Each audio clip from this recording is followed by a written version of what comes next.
UPS Ninja brought this thing, and you did an awesome job wrapping it, man.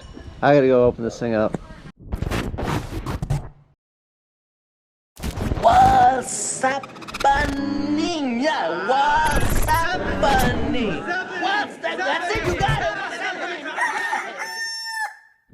What is up, everybody? My name's Dane Thompson. You're watching another episode of What's Happening? This is the weekly episode series where I break down the videos that I put up and then we just talk about other stuff.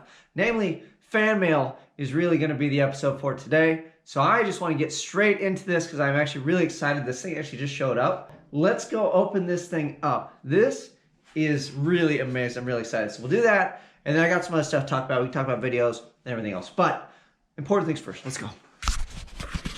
All right. Here she is. Bam. So this is from Brandon Lowell. I believe that's how you say your last name. I am completely sorry if I butcher it. Yeah, I'll give you like 2 seconds to guess what that thing is. Nope, it's not a canoe. It's even better. So let me grab some utensils over here. Make some work of this bad boy. This is like how I wrap Christmas presents at Christmas. You always know the ones I buy because they are just terrible. Not saying this is terrible. This is terrible genius. But very reminiscent of how I do Christmas presents. My wife gets so mad too because her presents are always phenomenal. Mine are just crap. Oh, come on. This is like Christmas. Hopefully there's nothing manual. Oh, dude, it even said instructions. Oh. Wrestle this tiger to the ground. No freaking way, dude. I will tell you what, I still don't believe that Brandon actually sent this thing out. This is like way kind of too much. You guys are way too kind.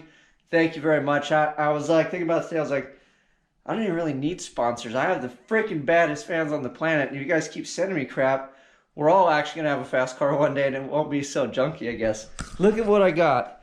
I got a bolt-in racket pinion steering kit.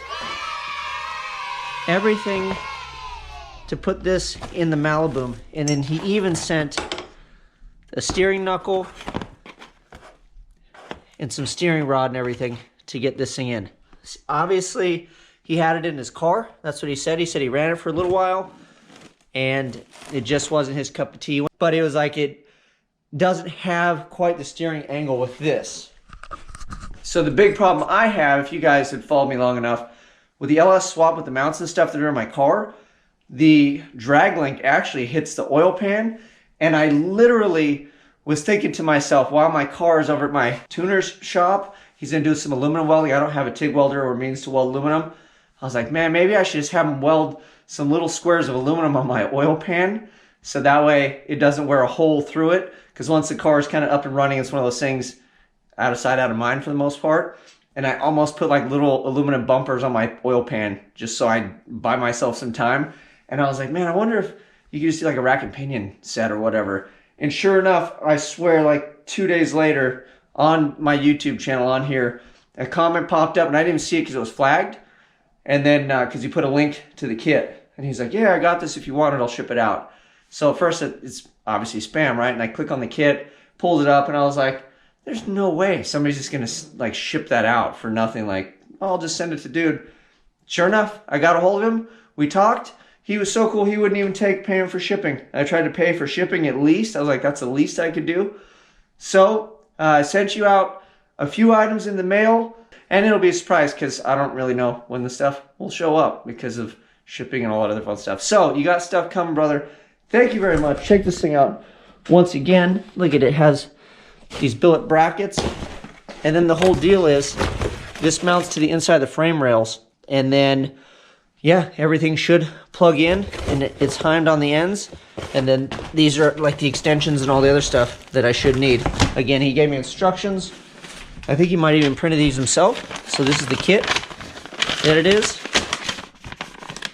So yeah, something like that, and it goes in there, all the fun instructions. Thank you very much. That is very cool. As soon as the car I want to have it run and drive and test the car before I dive into this, because as soon as I put this in, then we're back to alignment and all that other fun stuff. So this is definitely going to hit the car. I want to get it to run and drive and kind of do a little bit of testing before I rip the whole front end apart and then we're not running again. This will definitely make it. We're going to schedule it and then get things rolling. But this is very cool. Really, really unexpected. So, all right, back to our regularly scheduled program. Can't say thank you enough.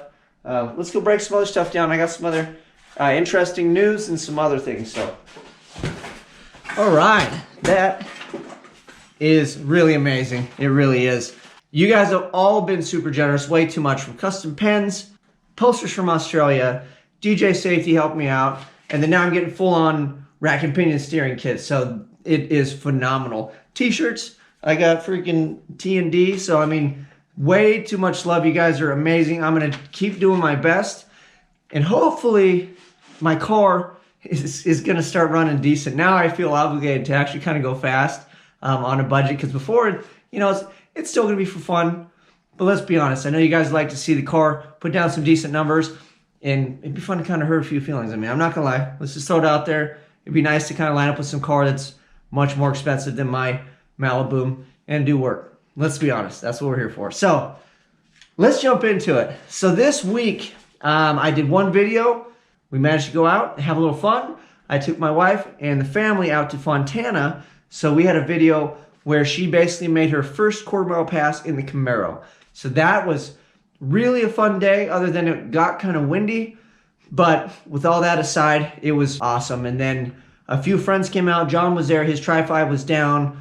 I missed some mark with my car. That was the event. I set the deadline for to have everything complete and done in my car. I mainly did that so it gave me a time frame, because if you just kind of go out and you're like, oh, I'll just put an hour here, an hour there, there's no real fire. There's no real urgency to get things put together. And you're like, oh, the day's coming. I got to get it done. You're like, oh, I'll do it. I'm kind of tired. So I gave myself a hard deadline. I pretty much missed it, but I gave it hell. My car is at my tuner's shop, and a couple of guys kind of gave me an extra hand to help me fit some of the bars. It ended up not being like pre-coped. It was pre-bent, and then some of the tubes were actually long. And then the bars that were coped were really not that good. It looked like it was plasma cut instead of like laser. And when you plasma cut something, it leaves dross. If it's not set up properly, even if it is, it kind of still has dross, and it'll contaminate a weld. So even if it was coped 100%, I'd still have to go back. You got to clean the bars anyway. But the fitment, it wasn't there. Not for TIG welding, not for a chromoly cage. Lots of work, lots of time and effort for me fitting that cage. Although it is actually hands down the nicest cage. I did the one that I had. It was in the Maverick. I MIG welded it. That was mild steel. This one's chromoly. It's going to be TIG welded.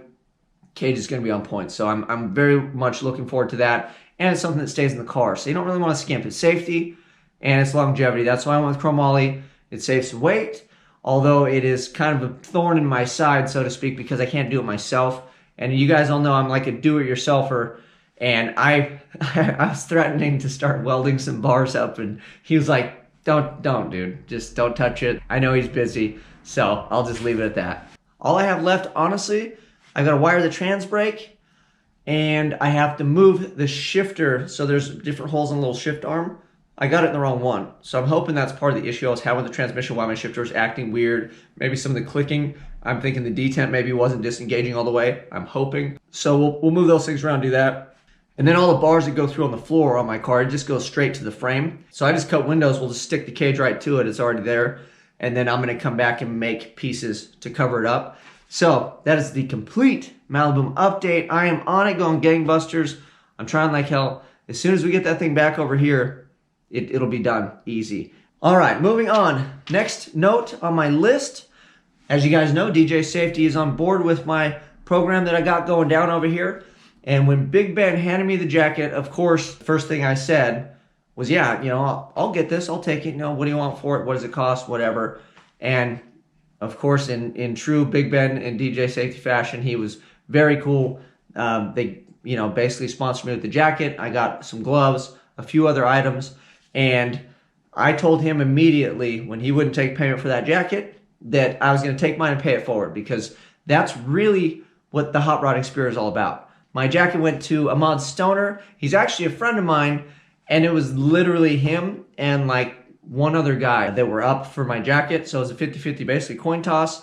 Ahmad ended up getting it, and then he was able to use it when we went to Fontana. So congratulations on that, Ahmad. And the thing with my jacket is I'm a little guy, so I put it out there, and like most normal people, they just don't fit into my stuff. And then it was literally, he was like, I'll fit it. And then another guy hit me up, and I was going to give it to him, and I was like, well, we got to at least flip a coin to keep it fair. Well, he won, so congrats on that, and I paid my jacket forward. So we're DJ Safety. You're not going to catch me in anything other than that. Here is another interesting deal I want to show and share with you guys.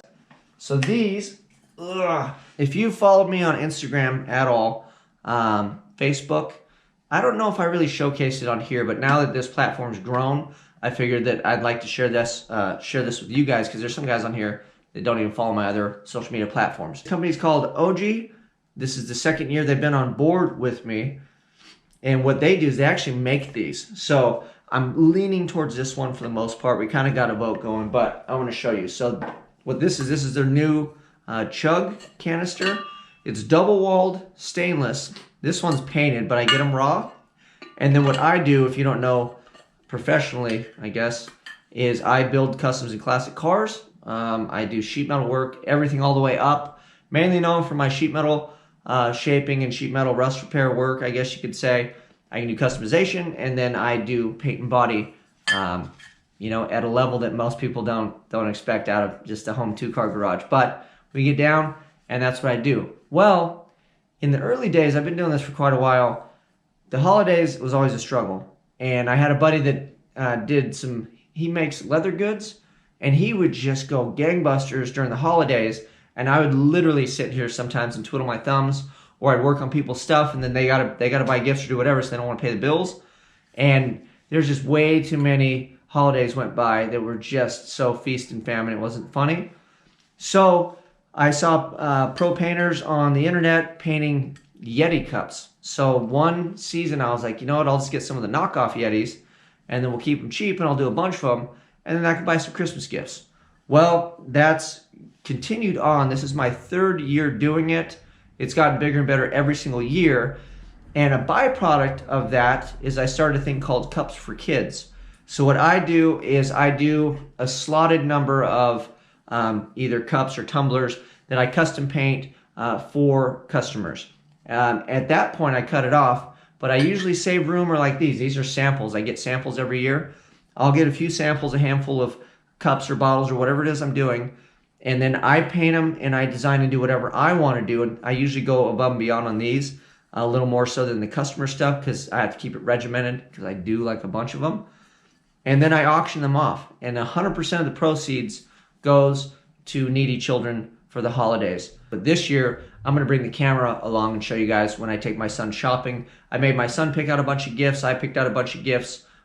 We took those and then we donated them last year, and I had him help me. And I thought he was going to melt down. He might melt down this year, but I feel it's a very important lesson. And the lesson is, it's really, the holidays aren't supposed to be all about money, and it's not about what you get.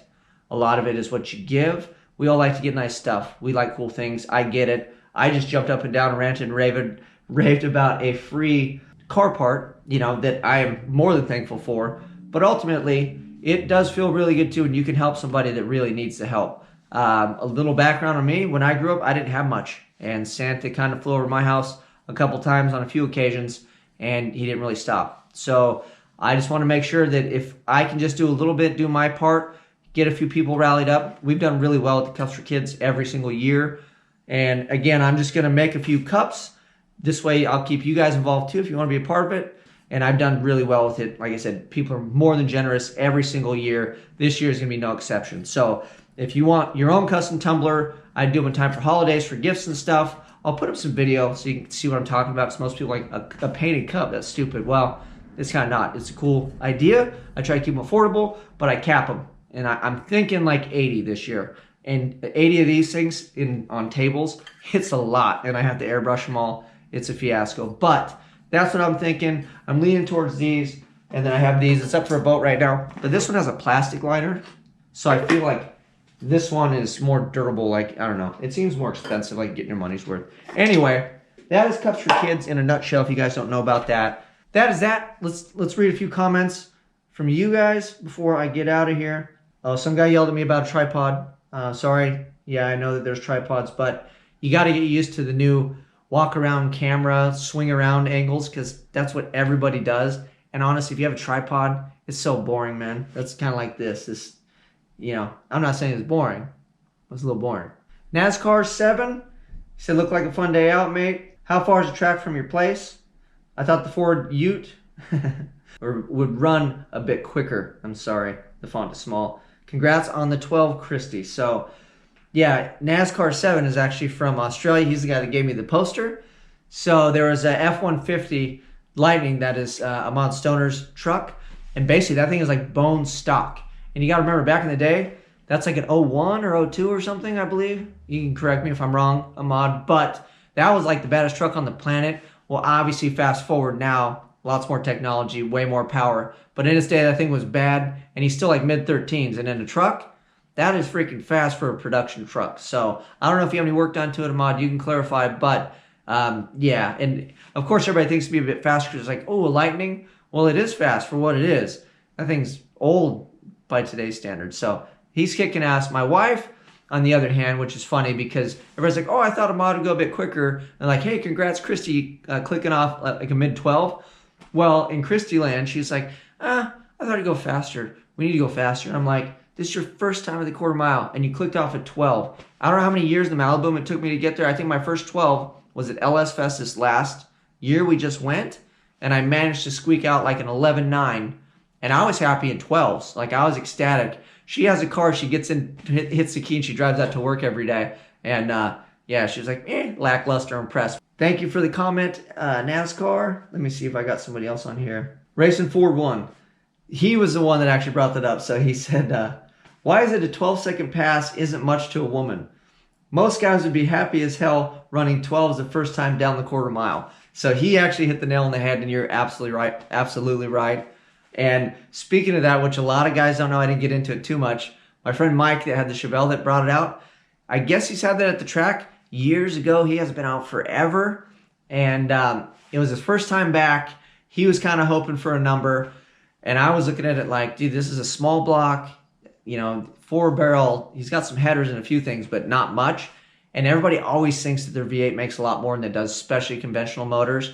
We see it all the time with the dyno. My buddy can attest to it, and he laughs because you'll bring a rowdy, like, small block conventional motor in, and it won't even make like 400, and the guys get all upset. But anyway, he went down the track, and the first time he did the monster burnout, and the second time he clicked off like a 15, and he was pretty bummed. But he has conventional crappy like 305 heads, and he has some things that are not working in his favor. Non-posi traction, radial tires, where he's only spinning one for the quarter, you know, 8th mile on a quarter mile track. So the car's got a little bit left in it. But if you flip-flop them, my wife would probably like be out if she ran a 15 and be like, this is dumb. Like, I don't even want to do it anymore. And Mike would have probably crapped his pants. He would have been so happy to click off at 12 in that Chevelle. So yeah, I don't know. It's just, it is what it is. I think a lot of it though is to do with the technology. It kind of isolates you from the speed because everything's quiet, and it's just a different animal. We'll have to get Christy to drive the Malibu one of these days when it's safer, like actual belts, and I've got the car kind of situated. We could turn it down, and we'll put her in that thing and let her click off at 12 and see if she changes her tone. And I'll make sure it runs around the same time as what her car does. That way we don't spoil her and she like takes my car over. But we'll have to see. We'll have to see. I think that'll be a good theory. We can do a little science here on BurnDown.